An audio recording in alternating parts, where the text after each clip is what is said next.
Live Tamil செய்திகள். Bonus கேட்ட அந்த அதிர்ச்சியான கேள்வி வியந்து பார்த்த நடிகர் சிவகார்த்தியன்.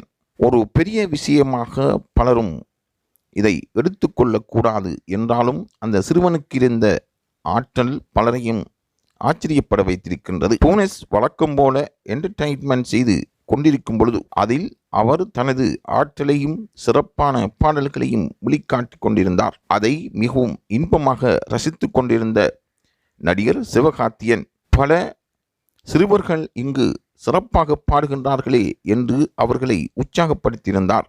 பலரும் எதிர்பார்க்காத வகையில் பல கேள்விகளை தொடுப்பதற்கு போனஸ் ஆயத்தமாக இருந்தான். போனஸ் பிரபல நடிகர் சிவகார்த்தியனிடம் தனக்கு பேச கிடைத்தது பெரும் பரபரப்பை ஏற்படுத்தியிருப்பதாக கூறியிருந்தார். சிவகார்த்தியன் எதுவும் எதிர்பார்க்காத வகையில், சார் உங்ககிட்ட விஜய் சார் துப்பாக்கி கொடுத்து போனாரே, அந்த துப்பாக்கியை எப்போது எனக்கு தரப்போகின்றீர்கள் என்று அந்த சிறு குழந்தை போனஸ் பிரபல நடிகர் சிவகார்த்தியனிடம் கேட்டிருந்தார்.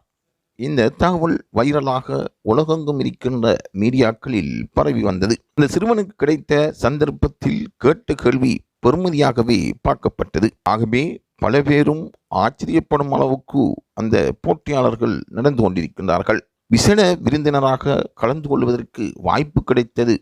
இது பெரும் சந்தர்ப்பம் என்றும் சிவகார்த்தியன் கூறியிருக்கின்றார். இறுதிப் போட்டியில் தான் இறுதி விருந்தினராக கலந்து கொண்டிருப்பதும் எனக்கு இந்த சரிகமபா நிகழ்ச்சி இயக்குநர்கள் செய்த பேர் உதவி என்றும், அந்த வகையில் இந்த போட்டியாளர்கள் பாடுவதை கேட்பதற்கு தனக்கு வாய்ப்பு கிடைத்ததாகவும் கூறுகின்றார். ஆகவே சிவகார்த்தியனுடன் தொடர்பு கொண்ட பொழுது அவரால் மறக்க முடியாத சம்பவங்கள் தனக்கு இருந்திருப்பதாகவும் கூறுகின்றார். வலைத்தளங்களில் இவரின் போட்டி மிகவும் பிரபல்யம் பெற்றிருக்கின்றது. சிவகார்த்தியன் நடிக்கும் ஒவ்வொரு நடிப்பும் அதில் அபிநயமும் மக்களின் மனங்களை இலகுவாக கவரக்கூடிய தன்மையும் கலந்திருப்பதாக பலரும் கூறுகின்றார்கள்.